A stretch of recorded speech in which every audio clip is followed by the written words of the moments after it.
So a couple things I want to get out of the way. First of all, we had some players of the week. Jaden Daniels, back to back. Obviously, we had the off week, but back to back SEC Offensive Player of the Week.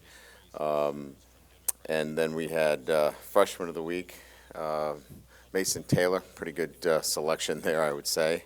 And then Defensive Player Harold Perkins. So congratulations to those guys based upon their play. Just a great atmosphere in Tiger Stadium. I think our fans were, obviously a great motivating factor to creating, one of those environments that, you all talk about, but, you want to be able to be part of it. And I think, our players fed off of that. And certainly we had talked about it Thursday that, when we were in the stadium that, they're going to be out there, but your performance will dictate the kind of involvement that our crowd has, and it's going to require play in and play out a sustained effort. And I think that sustained effort by our football team created that sustained atmosphere in our stadium. It wasn't an up and down kind of involvement. It was every single play. Our crowd was active and involved, and I think it had a lot to do with the kind of play that our players were involved in, and that was a consistency that was really good to see. So, really good win. Our guys got 24 hours to enjoy it, and now our focus is on another SEC opponent on the road. Arkansas, it's the Golden Boot, another rivalry trophy. Of course, they hold the trophy from last year's 16-13 win at Tiger Stadium. And, obviously playing a team that has a very prolific offense. And in terms of players, it starts with their quarterback. I think it's the fifth time now we've seen a big physical quarterback. KJ Jefferson, 6'3", 240. He's got 17 passing touchdowns, 6 rushing touchdowns. He's going to be a handful. Another guy that we've got to be able to control what he does and get him on the ground. Sanders, Raheem, the running back, probably the biggest back that we'll see. 6'2", 227, leads the SEC in rushing. He's got over 1,000 yards. So that 1-2 combination with arguably the best center in all of college football in Stromberg, a very good scheme. Accomplished SEC wide receivers. This is a really good offense that we're going to have to slow down. And Sam Pittman, I have a great deal of respect for him. A very good football coach. He'll have his football team ready to go. Drew Sanders on defense leads the SEC in sacks with 7.5 sacks. Really good football player, and they do a lot of really good things with him. He plays inside, but they move him to an outside position where he can come off the edge. We'll have to be able to account for him.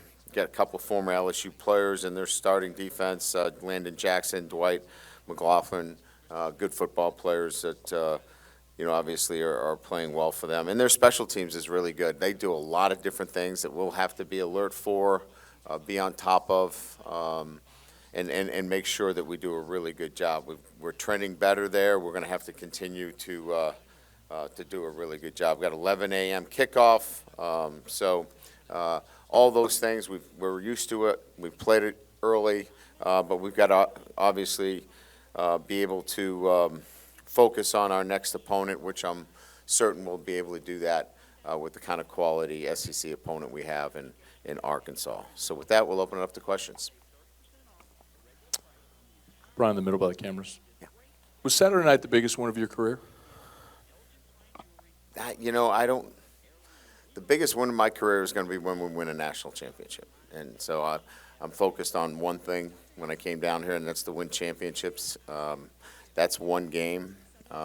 It was an exciting win, but I don't put it in the category of the biggest.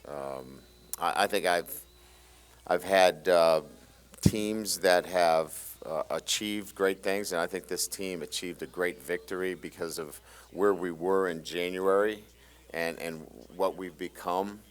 And so maybe for me, probably as satisfying as a win for a group of guys that have committed themselves to a process and in that time have achieved a lot. Coach, when Mason Smith went down on that first defensive series of the year, you talked about DT depth being something you'd have to monitor. What's your view of how Wingo and Jaquelin Roy have played this year as kind of a couple unsung heroes there in the middle? Yeah, obviously, I think that, anytime you lose a stalwart like Mason, there's cause for concern. But I think what we've done really well is mix up the front. We've played some 3 down to take the pressure off of losing a player of that caliber. And by doing so, have been able to rotate that defensive tackle position with 3 down and 4 down. And by doing so, obviously, you're playing with one nose. And I think that's really helped us a lot. So the loss was great, but I think we've managed it by being smart and tactical defensively. And those 2 guys have been outstanding. Coach in the middle right here. How impressed were you with your offensive line just throughout the game having to adjust to Bama's different blitzing looks? Yeah, they did a good job. There's no doubt. I mean, I think, Brad has done a really good job of developing those guys week in and week out. I think our backs have helped. Our tight ends helped in protection. It's not just those 5 guys, but, clearly, the biggest concern we had was their 2 end pass rushers. And you got to give credit to the 2 freshmen. Emery and Will just do an incredible job playing and play out, focusing and refocusing, letting the play go, and coming back to the next play, and just with all-out effort, sustained all-out effort. And so it is 5 guys, but a lot of that emphasis is on O-line awareness, and the guards are helping, the center's helping, but again, I would say overall, just real good awareness up front and helping each other. Coach, right over here. Just what's the status of Armani Goodwin and just how the running back room is kind of shaking out going into the final quarter of the season? He's doing well. Came back from a tough injury. I think, when you look at certain games, Coach Wilson has a sense of, who he wants to go with, and he felt like, he had a 1-2 combination that he wanted to stick with, much more physical group in there. But Amani can play physical as well. I think he was more interested in we did so much chipping with those backs. He wanted a bigger presence in there, but we have great confidence and faith in Amani and expect to see him, continue to help us down the road. Hey, Brian, there's always a lot of focus from us in the media of new offensive concepts and philosophies and that sort of thing, but look at the 2 teams leading the divisions, and it seems like y'all both place a lot of emphasis on defense and running the ball successfully. Just talk about how the bedrock of winning, has it changed that much, you think? Look, I've been doing it a long time, and I know that there are times where, prolific offenses, certainly get you, a lot of wins. This is about not winning. This is about winning championships, and it's my belief that winning championships still, you've got to control the line of scrimmage at the end of the day. And so controlling the line of scrimmage is stopping the run and running the football effectively and exerting your will. So there has to be a physicality about what you do. I still think you can win games throwing the football, and we'll have to win games, with that kind of offense. I said that earlier in the year. You can't win games throwing the ball for 85 yards. Then we came back and threw it for over 300. But the point I'm making is physicality starts and ends with stopping the run and running the football, and we're doing a better job there. Brian, with Harold Perkins this year, what have you seen in terms of just how and why he's been able to just handle everything that kind of comes with being a freshman and playing as well as he has this early? I think, quite honestly, he's got the makeup to do that. He's a mature kid. I was talking to a couple of our coaches about him. He's a bit of a throwback, and a throwback in this sense. Just tell me what I need to do. I don't need all the other things, and I'll figure it out as I go. It's kind of refreshing. He doesn't need to know all the whys, and I'm not saying that we shouldn't give the whys to our guys, and that's part of coaching today. You've got to explain a lot of things. He doesn't need a lot of the whys. Just point me in the right direction. I'll figure it out. And that's Harold Perkins. He knows he's not perfect, but he makes up for a lot of those things with his athletic ability. So, I think that Matt's done a great job of kind of meeting him halfway with some of the things that he's not ready to do, but leaning heavily on some of the things that he has that are, innate traits that can come in and help us win right away. And I think part of it is he's a bit of a throwback in that you don't have to explain everything. Just line up here, do this, and you'll be fine. Coach, I got two quick ones, if you will. Everybody kind of wants to see behind the curtain. Was there an anecdote, a moment, a picture, or a joke, something somebody shared with you after the game that resonates with you? And then just, you talked about the moment from January to now. Are you at all surprised at the buy-in? That's the easiest way to describe it, but to have this many different transfers, guys that you didn't coach, commit to a new staff, is that the most striking accomplishment? Anecdotals, anything that happened after the game. I can't think of anything. I think I was just so happy for our players, and there were a couple of guys that texted me and said, they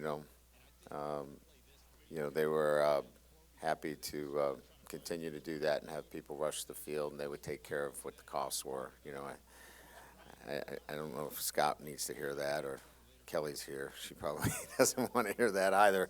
But there's some of those that come along the line. But I think more your second question is probably the question I'd spend time on answering, and I've said this, and that the biggest thing this year is that they have jumped in the deep end and really didn't know how to swim, but they were not going to drown. They were going to find a way to stay above water and kicking and doing whatever is necessary, and that's kind of built this fight in them, this toughness in them, and they haven't been perfect, and certainly we're not there yet, but.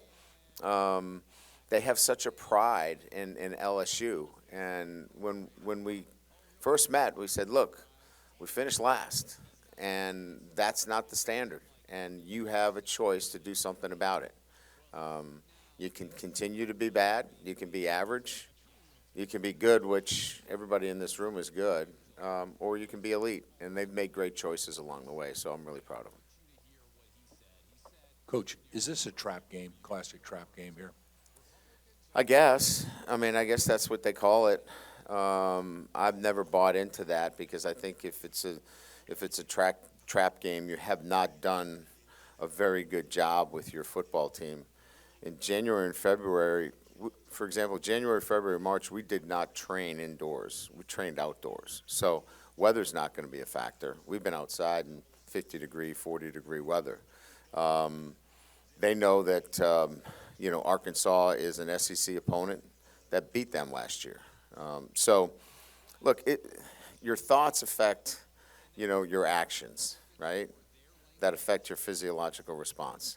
So, we've been working on how we think since day one, and it becomes a trap game if you're not thinking right.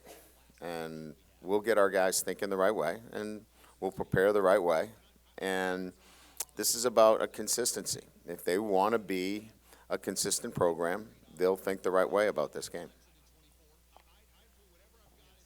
Hey, Coach, what has really allowed your run game, specifically Josh Williams, to flourish these past couple of weeks? Well, I think we're opportunistic.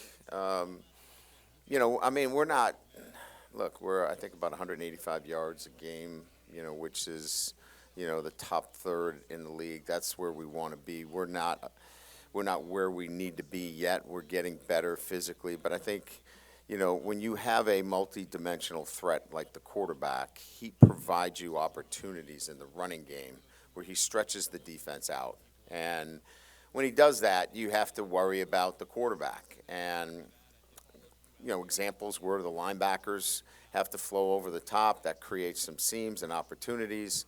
So it's part of the system in itself. We're not running duo every play downhill, direct snap, and just, knocking people back every time. But we're getting better at that. And I think it's just, we're committed to the run. We ran the ball late with efficiency. I just think there's a commitment there is why we've been effective.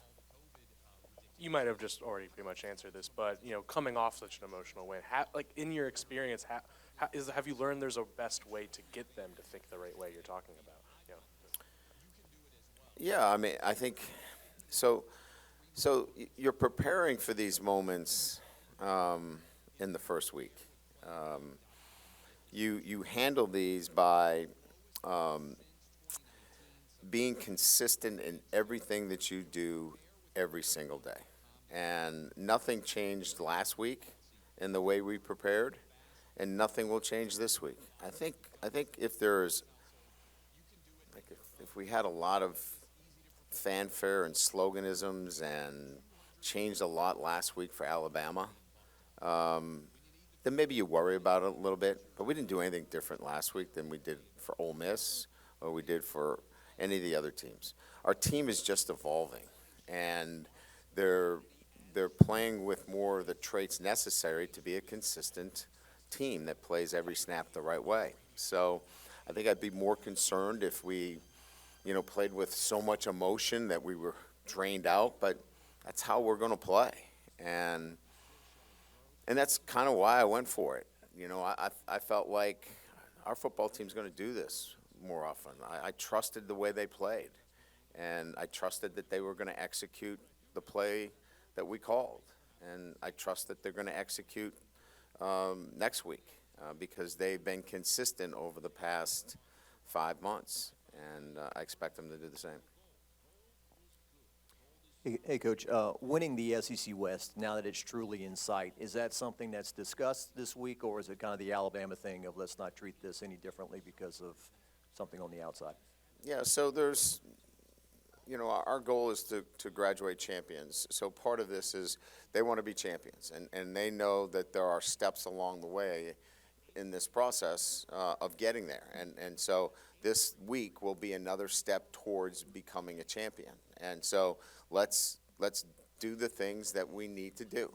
And it starts with today, being early, being on time, making sure that they're intentional about everything we do. So, yeah, the championships are important. That's what they're here for. And getting to class today is what they're here for. So it definitely starts, but, we're not going to walk in with a PowerPoint on the SEC championship race and who's got what and all those things. But, yeah, it's there. It's out there. They know what they're going for. Hey, Coach, right here. The growth with Jaden has been pretty rapid these last several weeks, but just what kind of role does Joe Sloan play in all that? I mean, can you speak to just the effect that he specifically has had on Jaden, even in the last month or so? Yeah, so, I'm with Joe every day, and he's a great communicator. So what are the really good tenets of great teachers and great mentors? He cares about his players. He has great relationships with everyone in that room. They trust him. He provides the information differently for each one as to how they learn.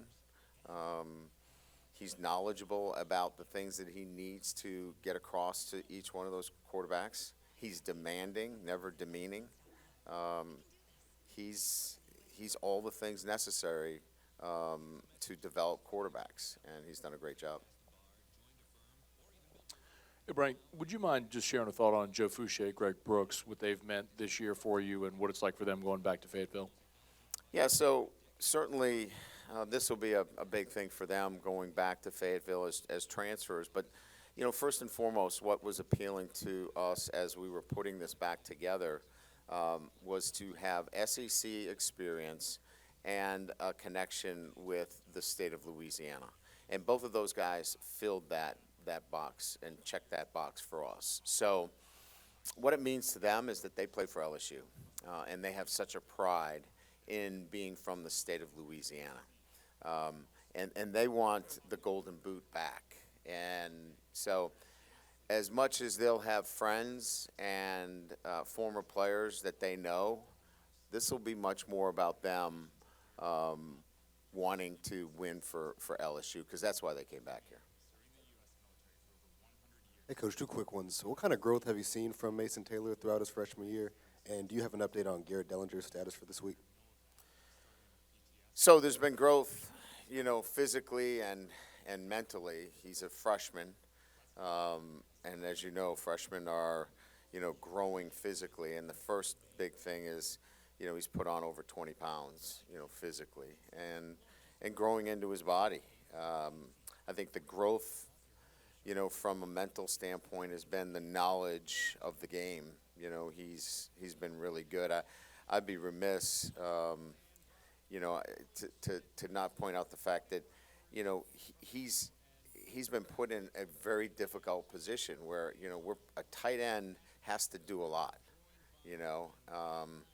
and we've been very fortunate to have an analyst that has great experience at that position in Terry Malone. I think Terry Malone's an unsung hero for us on our staff, and Terry was with the New Orleans Saints. He's coached the tight end position. He's been an offensive coordinator, and to have an asset like that to assist Coach Denbrock on a day-to-day basis has really helped develop Mason, and Terry's done a really good job. So having that mentor, having that person that's there, he can't coach him, but he's there as a mentor every single day. That's really, really big in his development. Garrett Dellinger looked good. We worked him out yesterday. Much better. I think he's in a great position that he could play this weekend. Hey, Coach, just right here. Since you guys already have the experience of playing a team like Florida with a big physical quarterback who can run, does having that experience or help you this week against a guy like KJ Jefferson? Yeah, each one of them has been a little bit different. I was just jotting down. I mean, we've had 5 of the guys that have been real big. Even Jackson Dart was a big kid too. It just seems like every quarterback that we've run into this year has been a big physical quarterback. So, yeah, I mean, again, he's a guy that they want to run, throw. They don't. He's going to be actively involved in the run game. They're not afraid to run him at any time. We've seen him take off at the 5-yard line in the air. I mean, he's a physical player. So, again, we're going to have to do a really good job of containing him. Coach, going back to Alabama, there were several things the other night, late in the game into overtime, that in the past in the series could have been the, oh no, here we go again moment that deflated the team and deflated the stadium. But each time your team responded to that. I mean, is that kind of speaking to them not blinking and the adversity that they've overcome all year? Yeah, I mean, I just think that, I get a pulse of a team, and I don't think that there's been a time this year that they haven't felt like they were going to come out victorious in some fashion. And that resolve, that resiliency is kind of baked into them. And they just keep playing. So, again, those are the things that you feel on the sideline when you go up and down. We came out of coverage one time all night, and it was catastrophic. And I went up to the defensive backs. I said, listen, it's going to happen again because we're going to score here. So when we score, stay in coverage. He's going to scramble, stay in coverage. And they did a great job. They responded well, and again, I just think that their resolve has been remarkable. Coach, something that got kind of overshadowed as the game went on was Jarek Bernard Converse's interception and how pivotal that was. What makes him so versatile playing both corner and safety, obviously, who's back at corner? He's been invaluable in terms of his ability to do some things for us back at that safety position when we were shorthanded in particular. So just steady, right? Every day you know what you're going to get from him. And look, I mean, he would tell you that there are some things that he'd like to do better, but our observations. He's a guy that has been rock solid for us and consistent. And obviously we did a really good job of getting in front of Bryce in that situation, kind of screening him, and he threw under duress, and he was in a great position to make a big play. Just curious about your working relationship with Matt House. Do you turn him loose, let him go? What has impressed you with his ability each week to come up with a great game plan? Collaboration. I like to collaborate with the defense during the game. He's throwing at me thoughts. What do you think? Should we go here? Should we pressure? Do you like zone? Should we drop 8? So collaboration. Same thing with Mike. I prefer coordinators that because I'm in the game that we're having collaboration during the game. Great. All right. Thank you.